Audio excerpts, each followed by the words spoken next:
आप मुझे बताइए, इस माफिया के लिए बुलडोजर चला करके उसको ध्वस्त करके और उसी पे नियम के अनुसार कार्य होगा, ये तय करना इस सरकार का काम है या नहीं है। किसी ने सरकारी संपत्ति पे कब्जा किया है तो उसके लिए क्या करूं? आरती लेके जाऊं, थाली सजाऊं उनकी? कोई निर्दोष मुस्लिम आके बता दे कि मैं निर्दोष था, मेरे साथ अन्याय हुआ है, कोई बता दे।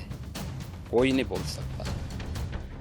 सख्त कानून व्यवस्था और सुशासन का ब्रांड बन चुका बुलडोजर और योगी मॉडल देश के साथ साथ विदेशों में भी चर्चाओं का सबब रहा है। बुलडोजर बाबा सरीखे तमाम नाम और उपलब्धियां भी सीएम योगी को मिलती रही हैं। वहीं बुलडोजर के सवाल पर सीएम योगी ने कहा कि क्या अपराधियों की आरती उतारें?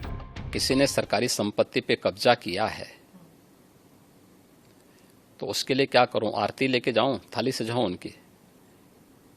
जो अब तक होता था। उत्तर प्रदेश की जनता क्या चाहती है?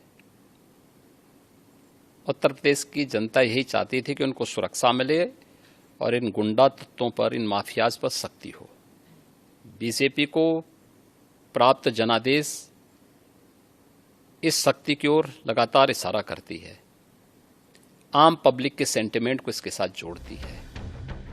ये सीएम योगी आदित्यनाथ की वो शैली है जिसमें वो अपनी रीति और नीति पर बिना किंतु परंतु के जवाब देते हैं। बुलडोजर के साथ साथ कानून व्यवस्था के सवाल पर सीएम योगी ने कहा कि 6 साल में यूपी के दामन पर दंगों का कोई दाग नहीं। अगर गुंडे किसी हिंदू बेटी के लिए खतरा थे तो मुस्लिम बेटी के लिए भी उतना ही खतरा थे। कर्फ्यू लगता था और व्यापार प्रभावित होता था तो व्यापार तो पूरे बाजार का और पूरे मार्केट प्रभावित होती थी ना, एक व्यक्ति नहीं प्रभावित होता था।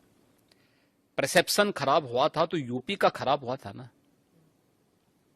पहचान का संकट यूपी के हर नागरिक के सामने आया था ना, केवल हिंदुओं के सामने नहीं आया था। इसलिए यह एक वह स्थिति है। 6 वर्ष में दंगा नहीं हुआ। आज आप देख रहे हैं यूपी में ना, 6 वर्ष में कोई दंगा नहीं हुआ, 6 वर्ष में कोई कर्फ्यू नहीं लगा, 6 वर्ष में सारे पर्व और त्योहार शांतिपूर्ण तरीके से संपन्न हुए। ये सच है कि प्रदेश की पूरी परिधि में हर रोज किसी न किसी के अवैध कब्जे और काली कमाई को बाबा का बुलडोजर रौंद रहा है। सीएम योगी ने कहा कि किसी गरीब मुस्लिम के घर बुलडोजर चला हो तो बताएं। वहीं सीएम योगी के इन दावों पर अब सियासी दंगल सजा है। विपक्ष कह रहा है कि ये आंकड़े गुलाबी हैं। योगी आदित्यनाथ जी उत्तर प्रदेश के मुख्यमंत्री हैं और उत्तर प्रदेश के मुख्यमंत्री के मुख से सरकारी आंकड़े निकलने चाहिए। उन्हें चाहिए कि वो गृह मंत्री अमित शाह जी के पास जाएं और पूछें कि उत्तर प्रदेश में कितने दंगे हुए हैं, पूछें कितने बवाल हुए हैं, पूछें कितने कानपुर हुए हैं, पूछें कितने इलाहाबाद हुए हैं, पूछें कितने बुलंदशहर हुए हैं, पूछें कितने लखीमपुर हुए हैं। फिर हिस्त खत्म नहीं होती आदरणीय योगी आदित्यनाथ जी।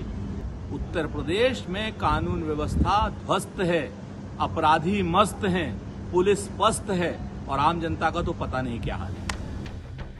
सरकार ने माफियाओं के कब्जे से मुक्त जमीन पर गरीबों के लिए आशियाने बनाने का मिशन भी शुरू कर दिया है।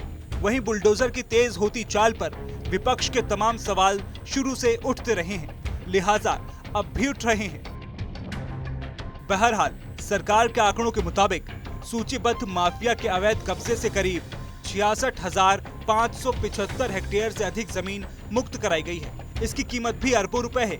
वहीं योगी बुलडोजर मॉडल पर फिदा हुई जनता ने योगी 2.0 की सरकार में भी विपक्ष के अरमानों को ध्वस्त कर दिया था। ऐसे में सवाल यह है कि साल 2024 से पहले सीएम योगी के इन बयानों के मायने क्या हैं?